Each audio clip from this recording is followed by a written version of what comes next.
Hello friend, आज हम पढ़ेंगे संविधान के प्रमुख भाग, जिसमें प्रत्येक एग्जाम में इसमें से कुछ प्रश्न पूछने की संभावना होती है। अगर हम देखें तो संविधान में कुल 22 भाग है, जो इस प्रकार है। संविधान में 22 भाग है। एक एक करके इस 22 भाग को हम पढ़ने की कोशिश करेंगे। तो आइए, हम यहाँ स्पष्ट तौर पर लिख दें, संविधान में कुल कितनी भाग है। संविधान में देखा जाए तो कितनी भाग है? 22 भाग है। संविधान में कितनी भाग है? 22 भाग है, जिसकी चर्चा हमने कर दी है। आगे चलते हैं। भाग एक क्या कहता है? भाग एक क्या कहता है? देखिए, भाग एक कहता है कि संघ और राज्य क्षेत्र का वर्णन किया गया है। संघ मतलब केंद्र और राज्य क्षेत्र का वर्णन किया गया है, यानी 28 राज्य और 8 केंद्र शासित प्रदेश के बारे में वर्णन किया गया है भाग एक में। भाग दो में है नागरिकता। भाग दो में क्या है? नागरिकता। भाग दो में क्या है? भाग दो में नागरिकता है। चलिए आइए, भाग तीन में अगर देखें तो भाग तीन में क्या है? भाग तीन में क्या है? मूल अधिकार। मूल अधिकार भाग तीन में है। मूल अधिकार भाग तीन में है। भाग तीन में क्या है? मूल अधिकार। मूल अधिकार। अब आइए भाग चार में देखते हैं, तो भाग चार में है नीति निर्देशक तत्व। भाग चार की को देखा जाए तो भाग चार में जो है सो की है नीति निर्देशक तत्व। भाग पाँच की बात किया जाए तो भाग पाँच में है संघ का शासन। संघ का शासन यानी केंद्र का शासन किस प्रकार से होगा, भाग पाँच में इसका वर्णन किया गया है। तो आइए, भाग पाँच इसके बारे में देखें तो संघ का शासन। संघ का शासन भाग पाँच में है। अब आइए दोस्तों, भाग छः में देखें। भाग छः की अगर देखा जाए तो भाग छः में है राज्य का शासन। एक भाग पाँच कहता है संघ का शासन यानी केंद्र का शासन, तो भाग छः कहता है राज्य का शासन। राज्य का शासन प्रशासन कैसा होगा, किस तरीक़े से किया जाएगा, इसकी जानकारी भाग छः में है। तो भाग छः में है राज्य का शासन। भाग छः में है राज्य का शासन। अब आइए भाग सात। तो भाग सात को निरस्त कर दिया गया है, यानी ख़त्म कर दिया गया है। इसको रख दिया गया, किस संशोधन के द्वारा ख़त्म किया गया है, ये प्रश्न इम्पोर्टेंट है। तो यानी 7वां संविधान संशोधन के द्वारा इसे 1956 के द्वारा, यानी 7वां संविधान संशोधन 1956 के तहत भाग सात को निरस्त कर दिया गया है। बहुत मस्त क्वेश्चन है। भाग सात को निरस्त क्यों किया गया है? तो 7वां संविधान संशोधन 1956 के तहत भाग सात को निरस्त कर दिया गया है। भाग सात को निरस्त कर दिया गया है। अब आइए भाग आठ देखते हैं हम।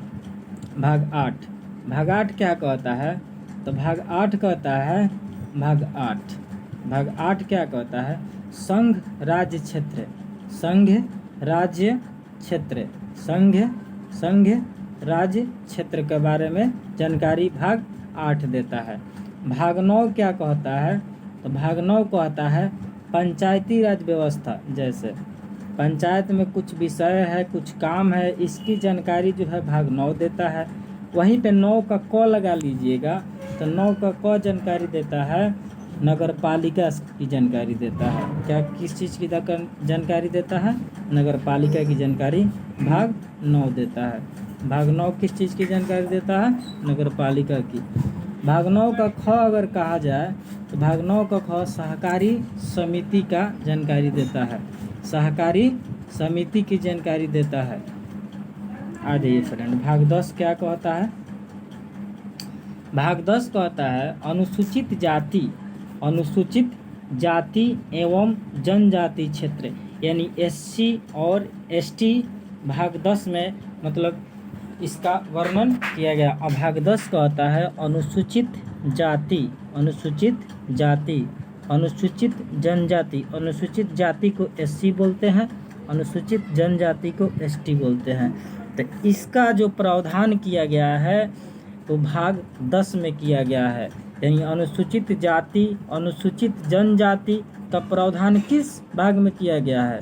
तो भाग 10 में किया गया है। चलिए भाग 11 क्या कहता है? भाग 11 कहता है कि केंद्र और राज्य को बीच कैसा संबंध होना चाहिए, इसकी जानकारी हमें किसमें मिलती है? भाग 11 में मिलती है। केंद्र और राज्य के बीच का संबंध की जानकारी जो मिलती है हमें, यानी केंद्र और राज्य के बीच संबंध कैसे होना चाहिए, इसकी जानकारी जो मिलती है भाग 11 में मिलती है, भाग 11 में मिलती है। अब आइए भाग 12।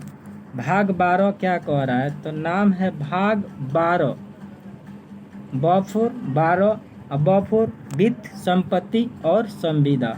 यानी भाग अगर 12 की बात करें तो भाग 12 में है ब4 12, ब4 वित्त, संपत्ति और संविदा। वित्त, संपत्ति और संविदा की जानकारी हमें भाग 12 से मिलती है। अब आइए फ्रेंड भाग 13। भाग 13, भाग 13 क्या कहता है? भाग 13 कहता है भारत के राज्य क्षेत्र, भारत के राज्य क्षेत्र, भारत के राज्य क्षेत्र के भीतर व्यापार, यानी भारत अगर भारतीय हैं अब भारत के अंदर रहकर व्यापार कर रहे हैं, इसकी जानकारी भाग 13 देता है। अगर आप भारतवासी है, भारत के निवासी है, तो भारत के अंदर बाहर रहकर यानी भारत के क्षेत्र में ही रहकर व्यापार कर सकते हैं। भाग 13 इसकी जानकारी देता है। अब आ जाइए फ्रेंड भाग 14। भाग 14 किस चीज़ की जानकारी देती है? केंद्र और राज्य के अधीन जो सेवाएं होती है, यानी केंद्र और राज्य के अधीन जो सेवाएं होती है, इसकी जानकारी भाग 14 देता है, भाग 14 देता है। अब आ जाइए फ्रेंड भाग 15। भाग 15, भाग 14 का एक क भी है। भाग 14 के क में अधिकरण की जानकारी मिलती है। किसकी जानकारी मिलती है? अधिकरण की जानकारी। भाग 14 के क में अधिकरण की जानकारी मिलती है। भाग 14 के क में अधिकरण की जानकारी मिलती है।